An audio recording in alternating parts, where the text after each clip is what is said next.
Meanwhile, investors have been weighing the potential disruptions posed by rapid advances in AI, recently knocking shares of software companies. So let's get some perspective on how to approach investing amid uncertainty over AI and the economy. Joining us now is Chris Campitas, a managing partner at Barnum Financial Group. It's good to have you join us. Chris, thanks so much. Of course, wonderful to be here. So, I mean, a lot of people have made some pretty big investments in AI over the last couple of years, possibly making a lot of money investing in AI. As we look ahead into 2026, though, what should investors be thinking when they're investing into AI? Yeah, we look at it as what had been for a long time the promise of AI has now evolved. And it's about showing results and seeing the impact of artificial intelligence. And where we see the best opportunity is in businesses that are unrelated typically to technology, et cetera, but incorporating AI to increase profit margins, to reduce costs. That's what 2026 and beyond is all about from an AI and technology perspective from our vantage point. When it comes to fears over AI disruption, what are you telling investors on that front?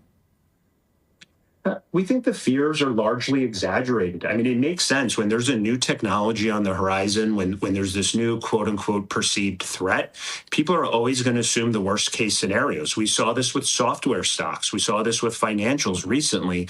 But the reality is, truth ends up typically being somewhere in the middle. It's about how companies can incorporate artificial intelligence to improve their business and improve ultimately the customer experience. That's what's going to continue to drive the market higher. That's what's going to drive stocks higher over the long term. When it comes to some of the big tech stocks, right? Like we saw such a run throughout 2025. Should investors be kind of tempering their expectations heading into 2026? Obviously, we're in 2026 already, but maybe not expecting a run that we saw in 2025? Yeah, I think that's really fair. And that's okay. Sometimes certain sectors, certain stocks, it can get a little bit over their skis. They can get expensive. We recommend taking a barbell approach. Don't run and hide. Don't stop owning the Mag 7 stocks, but to expect the same level of return that you saw from them over the next 3 years, that you saw over the last 3, 5, and 10, that's probably a little bit unrealistic. Okay, so taking a look at the markets now, if there's certain sectors that you think that you like, which sectors are you kind of watching for?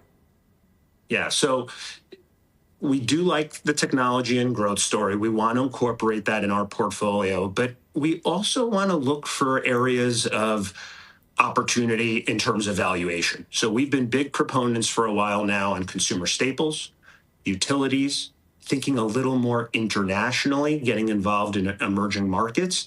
Those trades have worked out well for us. We think those themes will continue going forward and well into 2026 and beyond. And listen, the reality is, with everything happening geopolitically, with valuations, basically the market price to perfection, every year it's practically an annual tradition. The market pulls back 10% at some point in time. And so we want to have cash on the sidelines here. If we're going to get into these expensive growth names, if we're going to be buying Mag 7, well, maybe you want to purchase that at a better price at some point in the not too distant future. We're confident, unfortunately, at some point there will be better prices to be had.